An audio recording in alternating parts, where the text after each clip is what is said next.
Break के बाद स्वागत है आपका। मेरे राम आए हैं। अखंड कवरेज लगातार इंडिया टीवी की जारी है सरयू तट से, और इसी सरयू तट के पास आपको नजारा भी देख सकते हैं जब वैदिक मंत्रोच्चार के साथ जिस जगह पर प्रभु श्री राम का जन्म हुआ वहां प्रभु श्री राम की स्तुति की जा रही है, वहां प्रभु श्री राम को परिक्रमा करवाई जा रही है।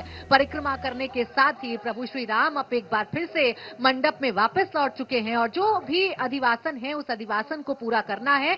और ये जो प्रक्रिया है ये 22 तारीख तक चलेगी, यानी 22 तारीख जब तक प्राण प्रतिष्ठा नहीं हो जाती है तब तक यही प्रक्रिया चलेगी। इसी तरीके से प्राण प्रतिष्ठा से पहले अनुष्ठान किए जाएंगे। अब महाराज जी, जो तस्वीरें हम देख रहे हैं, इन तस्वीरों को एहसास करना और इन तस्वीरों को ये महसूस कर पाना, लंबा इंतजार राम भक्तों ने किया, 500 सालों का ये लंबा इंतजार था। आज उसी जगह पर जहां कभी विवाद हुआ करता था, वैदिक मंत्रोच्चार है, प्रभु श्री राम का गुणगान है और पूरी प्रक्रिया चल रही है। प्राची जी, सबसे पहले तो मैं ये कहना चाहूँगा कि आपके माध्यम से जो संपूर्ण विश्व यह दृश्य दर्शन कर रहा है, इस दृश्य को देख करके जिस मानस को इस मानस से प्यार नहीं है, उसको उस मानस को इस भारत में रहने का अधिकार नहीं है। इतना सुंदर दृश्य हो रहा है। भगवान श्री राघवेंद्र का प्राण प्रतिष्ठा महोत्सव मनाया जा रहा है। हम अयोध्यावासी हैं और अयोध्यावासियों ने हर दृश्य को देखा है। हमारा हृदय प्रफुल्लित हो उठता है। हमने कभी कल्पना भी नहीं की थी कि यह दृश्य हमारे सामने आएगा। सरयू के तट पर कोई महात्मा जाते थे, आचमन करने के लिए तो पुलिस उठा लेती थी। आज पूरे नगर में राम नाम की धुन का कीर्तन हो रहा है। इससे बढ़कर के और सुंदरता क्या हो सकती है अयोध्या की। मुझे लगता है कि अयोध्या का वैभव वापस मिल रहा है। जिस तरह से भगवान श्री राघवेंद्र की राज्य जब दिया जा रहा था, तो राम राज्य से पूर्व भरत भैया ने तपस्या करी थी। मुझे लगता है कि नरेंद्र मोदी आज भरत के रूप में रह करके उसी प्रकार से तपस्या कर रहे हैं, वो नियम कर रहे हैं।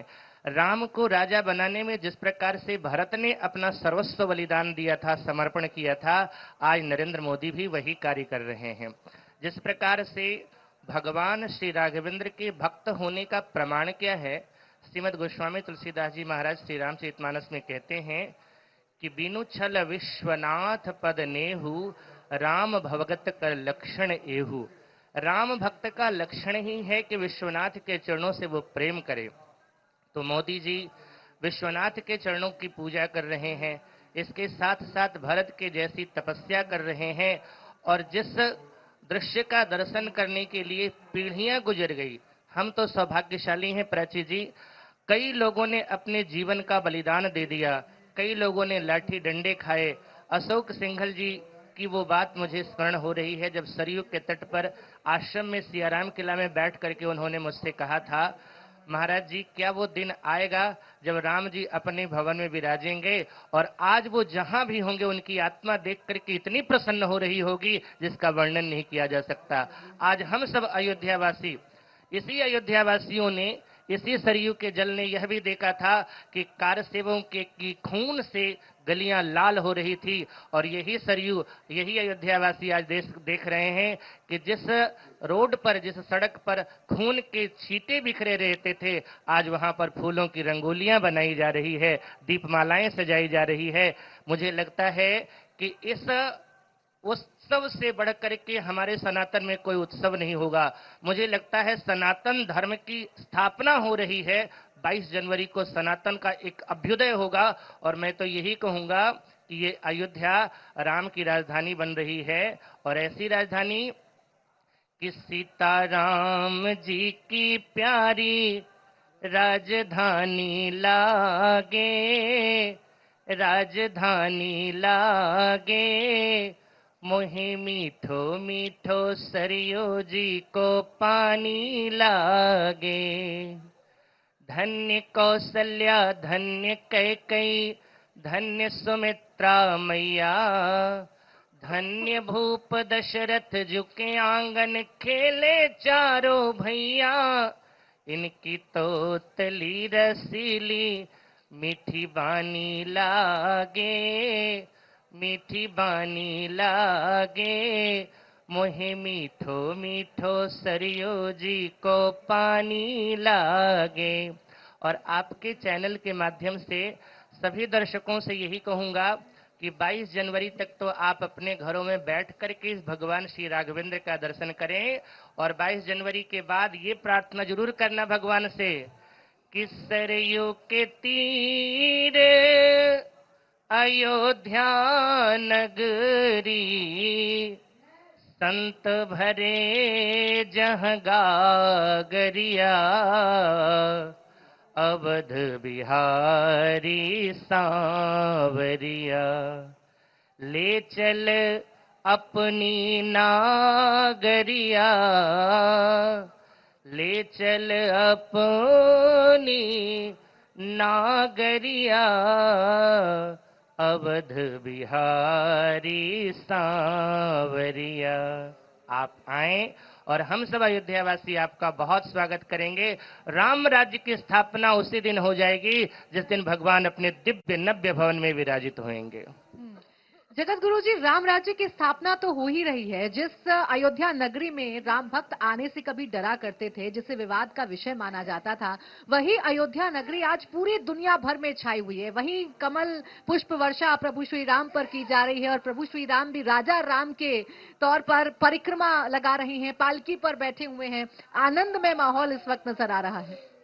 देखिए, यह एक मानवता का महामहोत्सव है।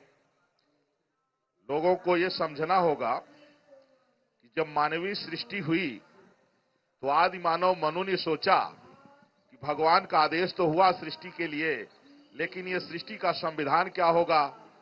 तो सृष्टि का संविधान वेद होगा। भगवान ने कहा कि वेद ही इस सृष्टि का संविधान है और भारत का पहला संविधान वेद है। तो मनु ने कहा कि भाई वेद का कोई ऐसा हो जो आचरण करे, क्योंकि यद यदाचर श्रेष्ठ तदेवेतरो जना। श्रेष्ठ पुरुष जिसका आचरण करता है, बाकी समाज उसका अनुकरण करता है।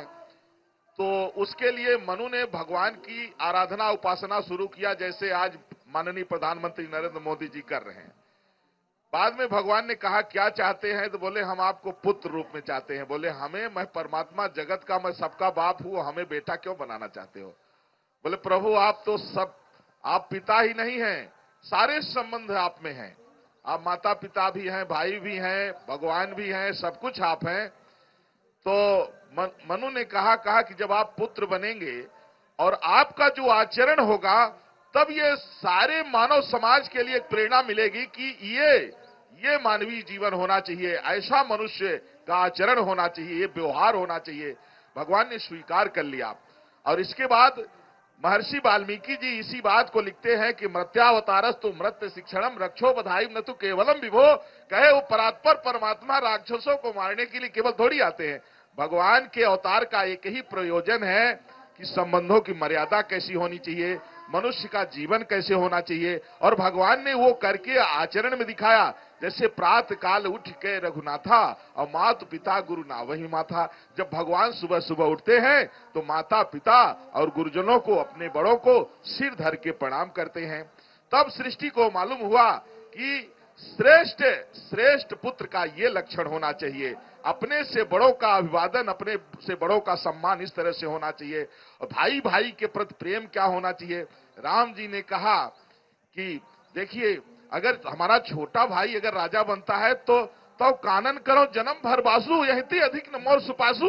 बोले अगर हमारा छोटा भाई राजा बन जाए तो हमें तो जंगल ही जो है, मैं हमेशा जंगल में, माने इतना स्नेह। और एक छोटा भाई का देखिए कि वो कहते हैं कि जहां हमारे बड़े भाई का चरण पड़ा वहां हमारा सिर पड़ना चाहिए।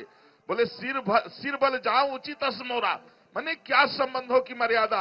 आज तक पूरी इस सृष्टि में किसी का आचरण, किसी का जीवन सबके लिए आदर्श नहीं बन पाया, कहीं न कहीं कोई त्रुटि रह गई। लेकिन राम जी ने वो करके दिखाया, और जिसका अनुकरण पहले भी होता रहा, आज भी हो रहा है, आगे भी होता रहेगा। और प्रभु श्री राम जो है मर्यादा पुरुषोत्तम है, मतलब उनके चरित्र का अनुकरण सबको करना ही चाहिए, अगर व्यक्ति को वास्तव में मनुष्य कहलाना है तो। बाकी तमाम ऐसे भी राजा हुए कि भाई भाई का गर्दन काटने वाले, बाप को जेल में डाल देने वाले, तमाम ऐसे राजा हुए। आज उनकी जरूरत नहीं है। आज जरूरत है कि जो माता पिता की सेवा करे, बुजुर्गों का आदर करे, जिनसे परिवार के लोग खुश हों, पड़ोस के लोग खुश हों, राष्ट्र के लोग खुश हों। प्रभु श्री राम को देखिए कि वन्य जीवों का कितना प्रेम था राम जी के लिए। वन्य जीव जो है सब राम जी की सेवा में कहे कहे प्रभु आपके लिए राजाओं महाराजाओं की जरूरत नहीं, हम वन्य जीव ही, बांदर भालू ही आपके लिए काफी हैं। कहने का अभिप्राय, ईश्वर जो है जब मनुष्य के रूप में वो आए तो उन्होंने ये करके दिखाया कि अगर ये आपको जीवन मिला है तो ये 84 लाख योनियों में सबसे श्रेष्ठ जीवन मनुष्य जीवन है। ये भाई भाई से लड़ने के लिए नहीं है, ये नफरत फैलाने के लिए जीवन नहीं है, एक दूसरे का अपमान और नीचा दिखाने के लिए जीवन नहीं है। ये जो मनुष्य जीवन है ये देव दुर्लभ जीवन है, देवताओं के लिए भी दुर्लभ है। तो इसलिए आपका आचरण ऐसा होना चाहिए। आपसे सारी सृष्टि अपेक्षा रखती है कि अगर कोई मनुष्य है तो चिड़िया अपेक्षा रखती है कि ये दाना डालेगा, तमाम जो है वन्य प्राणी अपेक्षा रखते हैं कि ये हमें खाने को देगा, हमारी रक्षा करेगा, तमाम कमजोर लोग आपसे अपेक्षा रखते हैं। इसीलिए भगवान ये मनुष्य को सिखाने के लिए कि संपूर्ण सृष्टि का आधार मनुष्य है। अगर मनुष्य अपने सही आचरण पर चलेगा तो सृष्टि का संतुलन बना रहेगा। इसीलिए भगवान जो है तो यहाँ राजा दशरथ जी के पुत्र बन करके आते हैं और संपूर्ण मानवीय सृष्टि को एक पाठ पढ़ा के, मानवता का पाठ पढ़ा करके जाते हैं। आज यही कारण है कि जो अन्य उपासना के, जैसे पहले तो सनातन धर्म था, कोई धर्म नहीं था, आज भी कोई धर्म नहीं है, मजहब पंथ थोड़ा सा बदल गए हैं, लेकिन आज भी खूबसूरती देखिए कि जो अन्य कंट्रियां, जैसे हम कई कंट्री में ऐसे देखे हैं, हम गए भी हैं, तमाम इस्लामिक कंट्री और ईसाई कंट्रियों में गया हूं। जैसे मैं इंडोनेशिया की बात करूं, वहां प्रत्येक साल रामलीला होती है। वो कहते हैं कि हमारे राम पूर्वज हैं, और बोले राम के अलावा कोई ऐसा है ही नहीं कि जिसका अनुकरण करके और इस सृष्टि को खूबसूरत बनाया जा सके। इसलिए ऐसे मर्यादा पुरुषोत्तम भगवान श्री राम का 22 जनवरी 2024 मध्याह्न 12:29:08 पर प्राण प्रतिष्ठा महामहोत्सव का जो ये आयोजन है, ये माना जा रहा है कि ये राम राज्य की शुरुआत है और संपूर्ण विश्व को, क्योंकि भारत विश्व गुरु है और गुरु माता पिता की तरह रक्षा करते हैं, तो भारत पूरे विश्व को आतंकवाद और इस तरह से जो आज चल रहा है एक दूसरे को जो है तो विनाश के लिए जो मिसाइलें और बारूद तैयार किए जा रहे हैं, फिर से भारत दुनिया को बचाने की एक बड़ी पहल शुरू करने जा रहा है मोदी जी के माध्यम से। तो ये 22 जनवरी को जो ये संदेश भारत से जा रहा है मानवता का, ये राम मंदिर के साथ लोग राम को देख रहे हैं कि वो कौन से राम। जब रावण का भाई छोटा आया राम जी के पास तो सब लोगों ने कहा कि प्रभु ये दुश्मन का भाई है। बोले क्या करना चाहिए? बोले प्रभु जान न जाए निशाचर माया काम रूप के कारण आया, पता नहीं राक्षस किस लिए आया, इसको पिटाई लगाई जाए।